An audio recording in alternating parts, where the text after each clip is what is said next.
एक पौराणिक हमारी महाभारत का पात्र अभिमन्यु, जिसके बारे में सबने लगभग पढ़ा होगा। हमारे टीवी सीरियल्स में एक दो एपिसोड में उसका समापन हो जाया करता है। महाभारत में भी कुछ पृष्ठों में उसको समेट लिया गया है। लेकिन मैंने प्रयास किया है कि वर्तमान के युवा तक ये बात पहुंचनी चाहिए कि जिसने अपने पिता की अनुपस्थिति में कोशिश कैसे की और कैसे वो वीरगति को प्राप्त हुआ। आपके बीच में ये 6-7 छंदों का वाचन करना चाहता हूं और पहली बार वाचन कर रहा हूं। कई संकोच भी है, मंचीय प्रस्तुति का अभाव भी हो सकता है, लेकिन आप किस तरीके से सुनेंगे ये मुझे पता है। अब अभिमन्यु खड़ा है, युधिष्ठिर सामने है। युधिष्ठिर उससे पूछ रहे हैं कि बेटा तुम चक्रव्यूह के अंदर जा तो रहे हो, लेकिन तुम लड़ोगे कैसे? तो अब उसने उत्तर क्या दिया? स्वागत है भाई। कि वाणी में भवानी स्वाभिमानी की शपथ लेके, वाणी में भवानी स्वाभिमानी की शपथ लेके कुल की कहानी बलिदानी कर दूंगा मैं। कि वाणी में भवानी स्वाभिमानी की शपथ लेके कुल की कहानी बलिदानी कर दूंगा मैं। सींच दूंगा अरियों के रण से मैं रक्त भूमि, फिर धानी धानी राजधानी कर दूंगा। राजधानी कर दूंगा मैं। वाह, कि सींच दूंगा अरियों के रण से मैं रक्त भूमि, फिर धानी धानी राजधानी कर दूंगा मैं। धर्मराज यद्यपि किशोर हूं परंतु नहीं, धर्मराज यद्यपि किशोर हूं परंतु नहीं, व्यर्थ किसी अर्थ में जवानी कर दूंगा मैं। और पानीदार पांडवों के नयन पानी पानी किए, ऐसे पापियों को पानी पानी कर दूंगा मैं। क्या बात है, वाह वाह, बहुत बढ़िया, बहुत बढ़िया।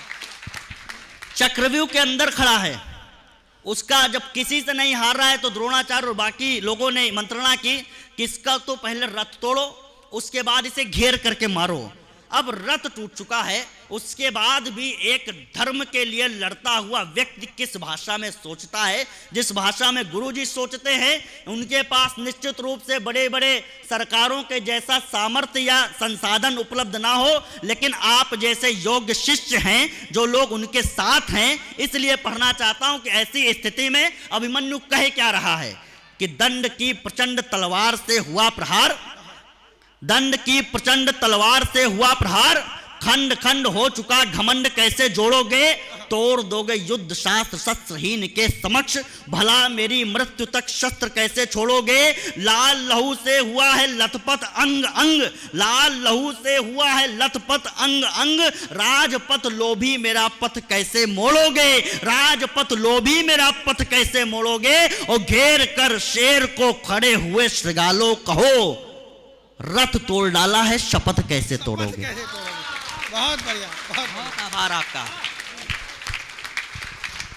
इसके बाद भी, इतना शौर्य दिखाने के बाद में, जो अफसोस अभी गुरुजी जाहिर कर रहे थे यहां पर कि जैसा कि उन्होंने तिवारी जी के लिए कहा, ठीक यही अभिमन्यु कह रहा है कि उसको अफसोस क्या है, इतना बढ़िया लड़ने के बाद में 7वें द्वार तक पहुंचने के बाद में उसको लोगों ने मार दिया है, जमीन पर लेटा है और पिताजी से एक शिकायत के रूप में एक अपना अफसोस जाहिर कर रहा है। वो क्या कह रहा है कि धर्म युद्ध के विशुद्ध तत्व ज्ञान से रचित रक्त स्वेद का अभेद पढ़ वेद ना सका।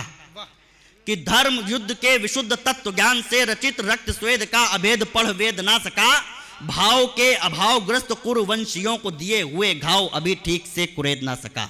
कि भाव के अभावग्रस्त कुरुवंशियों को दिए हुए घाव अभी ठीक से कुरेद ना सका। प्रतिशोध पिताजी के प्रतियोगी का विशेष, जिससे अर्जुन भी सोच रहे हैं मैं इससे कैसे जीतूंगा, अभिमन्यु उस कर्ण के लिए सोच रहा है कि प्रतियोगी प्रतिशोध पिताजी के प्रतियोगी का विशेष, शेष पार्थ पुत्र कर्ण का कवच छेद ना सका। और मृत्यु का नहीं है खेद, मृत्यु का नहीं है खेद, खेद इतना है तात, भेद जान के भी चक्रव्यूह भेद ना सका। क्या बात है, वाह वाह, बहुत सुंदर। भेद जान के भी चक्रव्यूह भेद ना सका।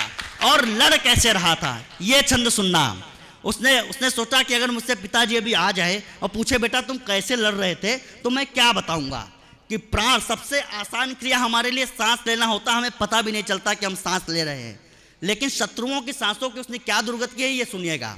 कि प्राण कंठ तक खींच लाया जिनके भी मंच, अगर वीरस की कविता हो रही हो तो मुझे आशीर्वाद मिलेगा। कि प्राण कंठ तक खींच लाया जिनके भी उन्हें, श्वास खींचने की क्रिया श्रम लगने लगी। प्राणकंठ तक खींच लाया जिनके भी उन्हें श्वास खींचने की क्रिया श्रम लगने लगी। व्यूह का प्रथम नहीं मानो यमद्वार खुला, मृत्यु प्रतिक्षण का नियम लगने लगी। धराशाही योद्धा का धैर्य और शौर्य देख कौरवों को जय भी भरम लगने लगी, कौरवों को जीत भी भरम लगने लगी। और रुधिर की धार धार धार देख अरियों की तलवार की भी धार कम लगने लगी। बहुत बढ़िया, बहुत रुधिर की धार धार धार देख तलवार की भी धार कम लगने लगी। और मानो चक्रव्यूह में असीम शक्ति शौर्य स्रोत झर झर झर झरने से झरने लगा। कि मानो चक्रव्यूह में असीम शौर्य शक्ति स्रोत झर झर झर झरने से झरने लगा। अभिमन्यु का अभय अवतार देखकर शत्रु मात्र मृत्यु भय से ही मरने लगा। बैरियों के वक्ष को विदार कर वीरवर वन वनराज केसरी विचरने लगा। और राम जी के नाम को प्रणाम कर अरियों का राम नाम सत्य को करने लगा। राम जी के नाम को प्रणाम कर अरियों का रण मध्य राम नाम सत्य करने लगा। और एक विलक्षण छंद आपके बीच में पढ़ना चाहता हूं। उसे गुरुजी काली जी देख रही है। एक कल्पना देखिएगा कि काली जी उसे देख रही हैं युद्ध करते हुए, और अभिमन्यु से क्या कहना चाहती हैं। काली जी का आप स्वभाव जानते हैं, उन्होंने रक्त बीज का रक्तपान किया था। अब ये देखिए कि काली जी अभिमन्यु से क्या कहना चाहती हैं कि शीश तक शत्रुओं के शीश पहना दे उस, कि शीश तक शत्रुओं के शीश पहना दे उस, सिंह को आशीष दान कैसे कर पाऊंगी। कि शीश तक शत्रुओं के शीश पहना दे उस, सिंह को आशीष दान कैसे कर पाऊंगी। प्रबुद्ध युद्ध देख अवरुद्ध हो गया है कंठ, वीरता का यश गान कैसे कर पाऊंगी। और थोड़ी देर तलवार रोक दे हार पुत्र। अब वो उससे कह रही हैं कि वीरता का यश गान कैसे कर पाऊंगी। थोड़ी देर तलवार रोक दे है आर्य पुत्र, चंडी हूं ये अभिमान कैसे कर पाऊंगी। चंडी हूं ये अभिमान कैसे कर पाऊंगी। और जितना बहा दिया है लाल अभिमन्यु बोलो, जितना बहा दिया है लाल अभिमन्यु बोलो, उतना रुधिर पान कैसे कर पाऊंगी। वाह वाह, बहुत बढ़िया, बहुत आभार। और जिस समय वो उत्तरा से मिलने पहुंचा था, उत्तरा से मिलने पहुंचा था, भाई ने दुपट्टे पर बात केंद्रित की, वो भी गया, उसको भी दुपट्टा दिखाया गया, लेकिन उसने जवाब क्या दिया कि कर सकते। अच्छा, ये विचित्र आदमी है, ये कह रहा था टिकटॉक पे मत आओ, और इसका वीडियो टिकटॉक पे ही वायरल हो रहा है कि कर सकते हैं श्रम साधना भी हम युवा, कि कर सकते हैं श्रम साधना भी हम युवा, भ्रम आज विश्व का घटाना चाहता हूं मैं। अंतिम पंक्ति में यमक अलंकार का भी प्रयोग हो गया, देखिएगा कि कर सकते हैं श्रम साधना भी हम युवा, भ्रम आज विश्व का घटाना चाहता हूं मैं।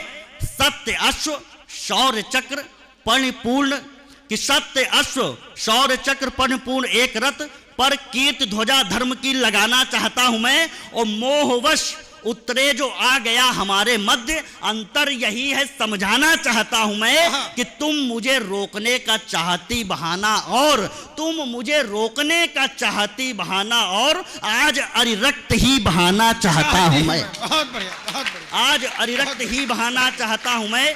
और एक छंद, उस दिन 13वें दिन के युद्ध में जब कृष्ण जी के पास पांडव शिविर के सारे लोग आशीर्वाद लेने गए, सब लोग अपने बड़ों के आशीर्वाद ले रहे थे, तो जब कृष्ण जी के पास अभिमन्यु ने आशीर्वाद लिया तो कृष्ण जी के मुख से अनायास निकला यशस्वी भव।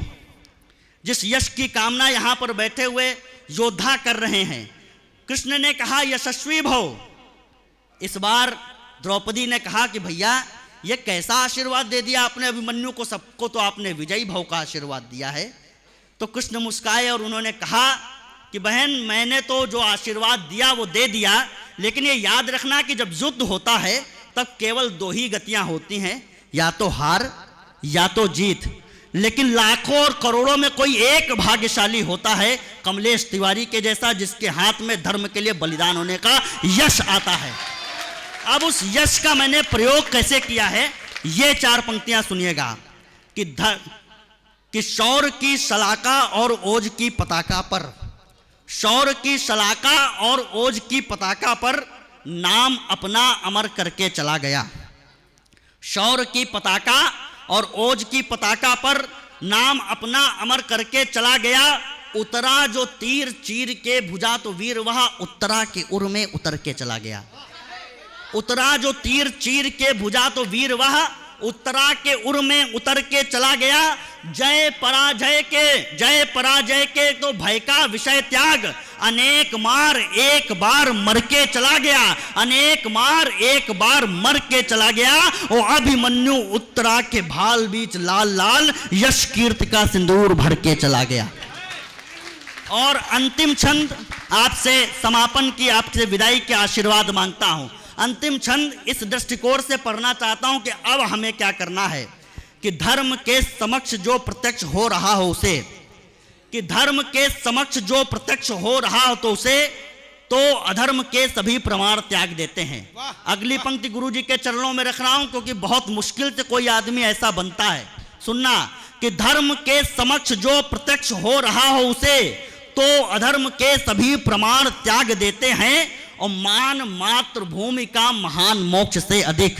गुरुजी चाहते तो जंगलों में जाकर के तपस्या भी कर सकते थे मोक्ष के लिए, कि मान मातृभूमि का महान मोक्ष से अधिक राष्ट्र हेतु संत निर्वाण त्याग देते हैं, राष्ट्र हेतु संत निर्वाण त्याग देते हैं। और कायर करों में रहने से डरता है कर्म, कायर करों में रहने से डरता है कर्म, शत्रु देख शीघ्र धनुबाण त्याग देते हैं। और अंतिम एक योद्धा का चरित्र क्या होता है, अंतिम पंक्ति में मुझे विदा करना, कि कायर करों में रहने से डरता है कर्म, शत्रु देख शीघ्र धनुबाण त्याग देते हैं। और भीरु प्राण रक्षा हेतु प्रण त्याग देते, और भीरु प्राण रक्षा हेतु प्रण त्याग देते, और वीर प्रण रक्षा हेतु प्राण त्याग देते हैं। बहुत बहुत आभार। मैं चाहता हूं एक बार दोनों हाथ हवा में उठा करके बोलिए, भारत माता की, भारत माता की, भारत माता की, वंदे वंदे वंदे, जय श्री राम, हर हर महादेव। बहुत बढ़िया, बहुत बढ़िया भाई। मैंने इतनी बढ़िया कविता जो है कभी नहीं सुनी, मैंने अपने जीवन में कोई कविता इतनी बढ़िया नहीं सुनी।